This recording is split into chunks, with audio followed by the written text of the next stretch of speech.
Welcome to my channel. My name is Baas Becking and today's video is about blending my Ping i500 irons with the Ping blueprint blades.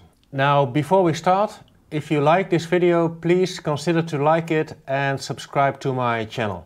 Alright, so back to blending my irons.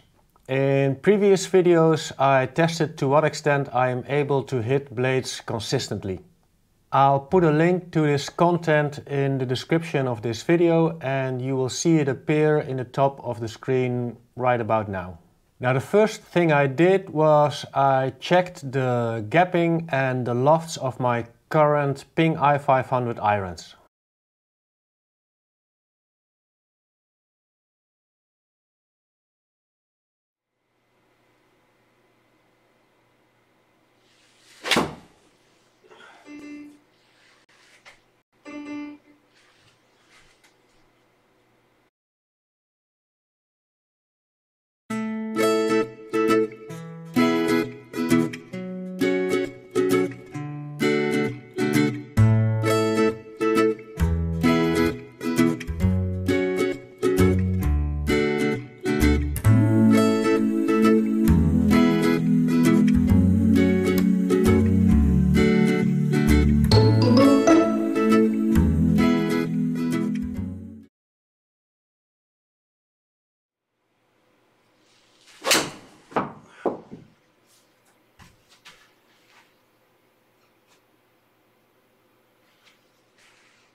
Okay, so now for the results of my gapping test.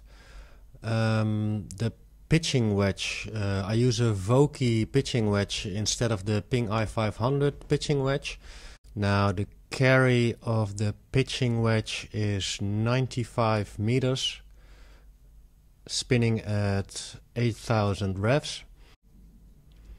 The 9 iron carries 111 meters, which is 122 yards, spinning at 6,700 revs. Okay, so I'll speed it up a little bit. The 8 iron carrying 125, 7 iron 136, 6 iron 148, 5 iron 155 and the 4 iron 165.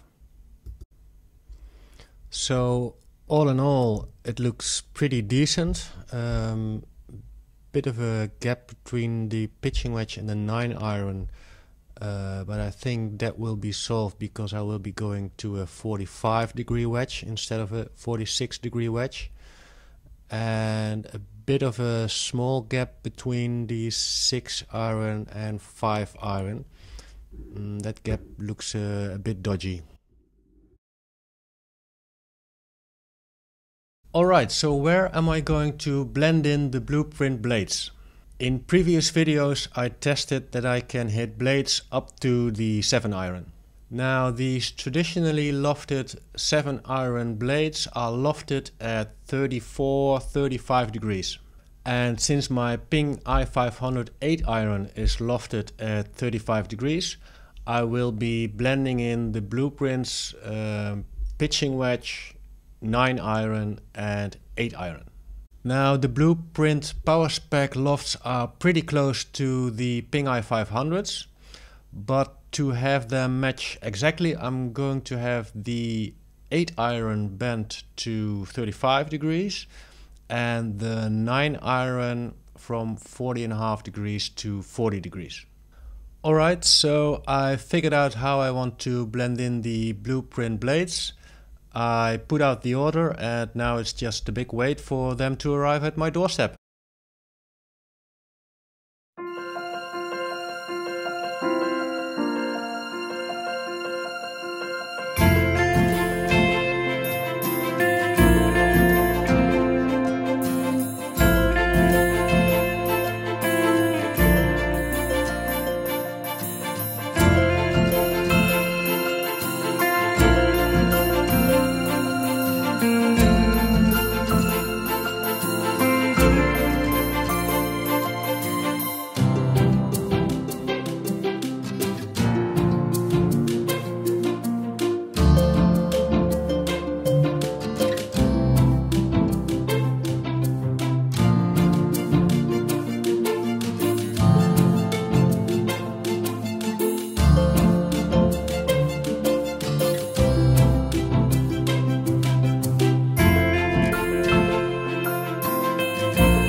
So the blueprints have arrived finally, as you have seen. Let's hit some shots on the launch monitor and check the gapping.